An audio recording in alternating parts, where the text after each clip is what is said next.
Welcome. If you're a safety engineer, an operational manager, or handling offshore logistics, you are absolutely in the right place.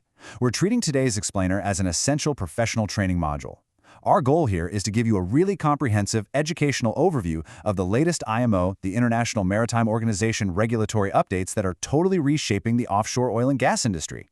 Because look, the regulatory landscape is shifting fast. Staying ahead of these compliance mandates isn't just about dodging fines, it's literally about safeguarding your crews, your massive assets, and of course, our oceans. Here is a quick look at our syllabus for today, giving you a clear roadmap of what we'll cover.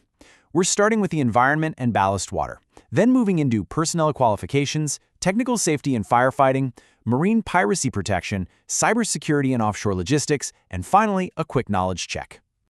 All right, let's jump straight into Section 1, Environment and Ballast Water. New global mandates. We're starting with the big picture environmental rules. So, the absolutely crucial thing you need to grasp here is the timeline for ballast water management. The BWM Convention actually entered into force back in September 2017, which means any new vessels built on or after that date had to comply with the D2 standard immediately. But if you're managing an existing fleet, your deadline is tied to the first renewal of your vessel's International Oil Pollution Prevention or IOPP certificate on or after September 8, 2019. It is so important that operational managers are mapping out their dry dock schedules right now. You have to ensure your specific vessel type meets that D2 standard without causing massive operational disruptions. It's really fascinating how global treaties like the Paris Agreement trickle down to specific marine operations. Since the Paris Accord aims to limit global temperature rise, the IMO is rolling out a strict roadmap for cutting greenhouse gas emissions.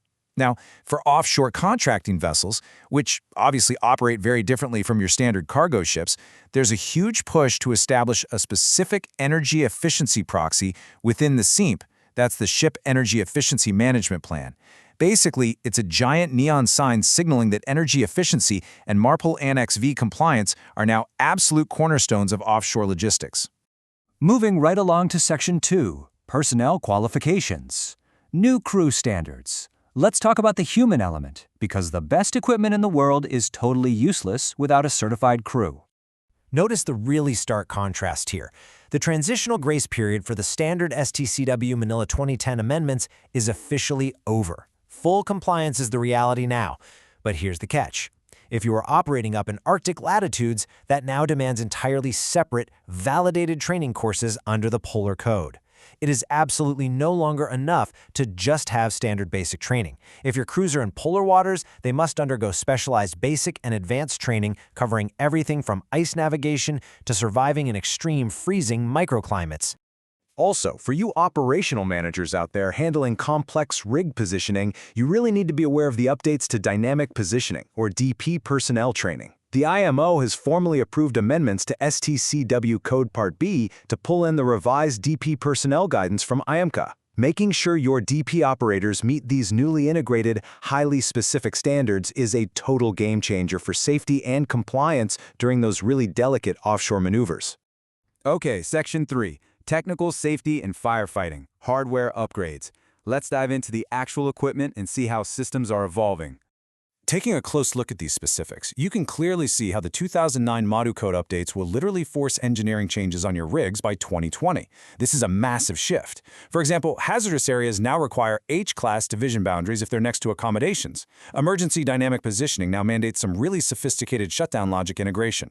We're also looking at new rules for deluge water extinguishing systems right there on the drill floor. Oh, and here's a very practical one. Reflecting modern demographics, lifeboats now have to be calculated for an increased average body mass.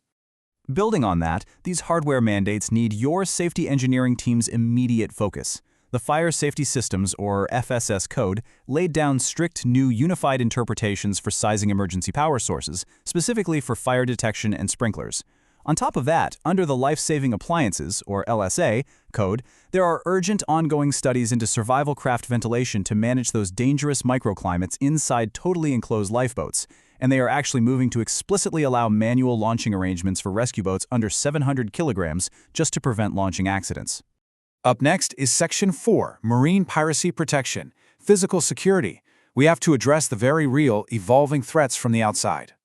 So here is some data that tells two very different stories. Overall, total global piracy actually dropped by 27% in 2016, down to 221 incidents. Sounds like good news, right? Well, look closer, because there's a deeply concerning localized trend. We saw an alarming 77% spike in incidents right off the coast of West Africa, jumping from 35 to 62 incidents. This directly and severely impacts offshore assets operating in the Gulf of Guinea. The global hotspot of maritime danger has definitely shifted. To keep your crews safe in these high-risk zones, operators absolutely have to integrate specific counter-piracy protocols. The IMO is pushing incredibly hard for coordination with the Maritime Domain Awareness for Trade in the Gulf of Guinea. That's MDATGOG, mostly to fight chronic regional underreporting. Plus, there are strict new protocols for how you report incidents and how you properly use privately contracted armed security personnel. Your coastal reporting simply has to be tight, accurate, and immediate. All right, let's pivot from physical threats to digital ones. Section 5, Cybersecurity in Offshore Logistics.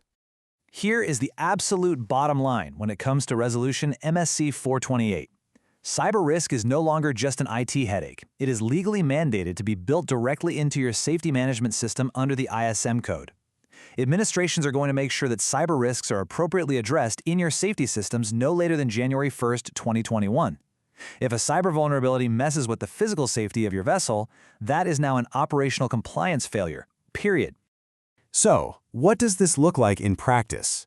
Imagine someone spots a weird anomaly in your automated SOLAS Chapter 5 ship reporting systems. Your team shouldn't just be picking up the phone to call IT.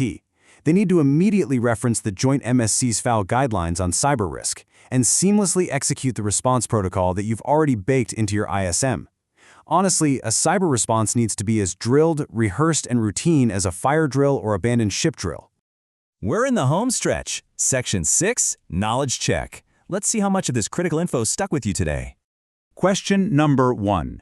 Think back just a couple of minutes to our cybersecurity discussion. As an operational manager, what is the absolute hard deadline to ensure your existing vessel's safety management system explicitly addresses cyber risks? Do you remember the year?